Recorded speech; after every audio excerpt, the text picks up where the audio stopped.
this is a big issue. We've been talking about it for years, about the amount of money that's either shifting into the hands of women, what it means, what the differences are. I am curious, and maybe not everybody's aware of all the work that you guys are doing. You have this very specific mission at Pivotal. Remind everybody what you're up to. And I am curious about what it means on a day-to-day basis, what you're looking forward to invest in, relationships, and so on. Yes, again, well, thank you for having me. Pivotal is an organization founded by Melinda French Gates in 2015. We are focused on advancing social progress.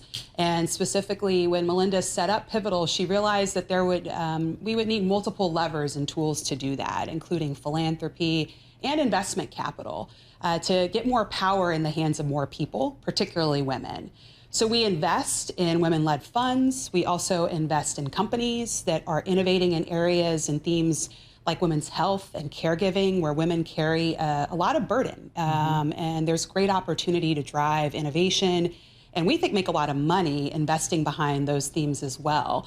So that was the real impetus to found Pivotal for Melinda. She wanted women to be in a position to make decisions, control resources and capital, and influence the decisions that are happening in our workplaces, in our communities, in our schools, and in our homes. And that's what we're setting out to do with our investments every day. So when you identify those investments, when you identify where you want that money to go, what are the things that actually advance power and influence for women in your view? It's having women in positions to make decisions. So as we invest in funds that, again, are predominantly women-owned and led firms, they're investing across a spectrum of sectors, everything from AI, enterprise, digital health, financial technology, fintech, the care economy, which is one of my favorite topics. I'm happy to talk a lot more about that too. But that's what women's power is for us. It's women, again, in a position to make these decisions. And it's also true for our direct investing as well. Many of the companies that we backed have female leaders and some do not. But we're just trying to find founders and innovators that are really solving problems for everyday Americans and everyday women. I love that, and we want to get into some of the specifics in terms of where you guys are investing, but this idea of getting money in the hands of women, how many times do we sit around this table, and it doesn't matter what group we're talking about, money talks. Yes. It gives you a seat at the table, whatever table that may be. And it's just fascinating that here we are still in 2025 and it's still a struggle. But this idea that you guys are specifically targeting women and making sure that they are having the money they need to kind of grow their power, that's really important. It is. It's incredibly important, Carol. And the numbers have improved. About a decade ago, about 9% of decision makers, partners at U.S. venture capital firms were women. That number's grown to about 18%. So we've made meaningful progress in the last 10 years, but we have a long way to go. And as you both shared in the opening, that $30+ trillion of assets that are held by baby boomers that are most of that transferring now to women. Women are going to want different things with their money. They want different advisors. They want products that meet their needs and solve some of the issues and problems that they're facing.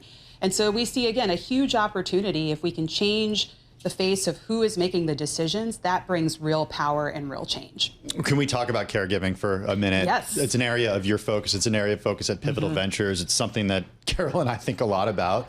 Been involved in it. Yes. How do you make this work structurally in an economy like ours? We have to start with the care infrastructure. We've supported research at Pivotal Ventures that sizes the care economy at $648 billion. I'm going to pause and let that sink in. Every time So that's for people's offspring, but also for people's parents and other loved ones they might be taking care of. Exactly, Tim. It's the full spectrum. I describe it as end of life, back to beginning of life, child care, elder care. We think of women's health solutions to help you optimize your home life better, to care and age in place.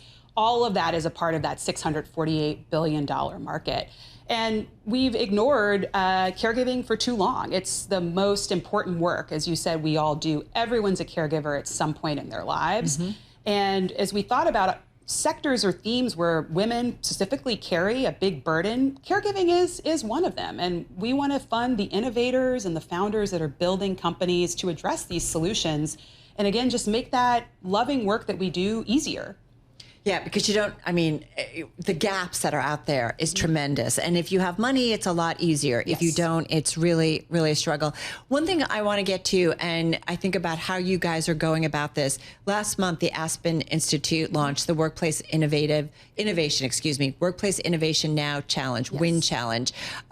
You guys are involved in it. A $60 million grant competition. Yeah.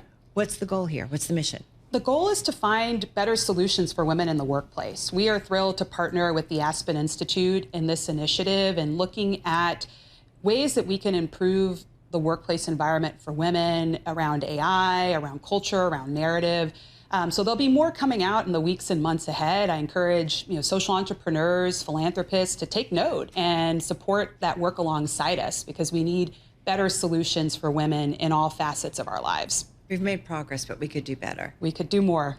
It's just, this is, I feel like we have talked about women and money for a long time, women in power in a long time. And like you say, we've made progress. But, if you could change one thing, we've just got about 30 seconds, that would really improve women, money, power, like the whole thing. What would it be?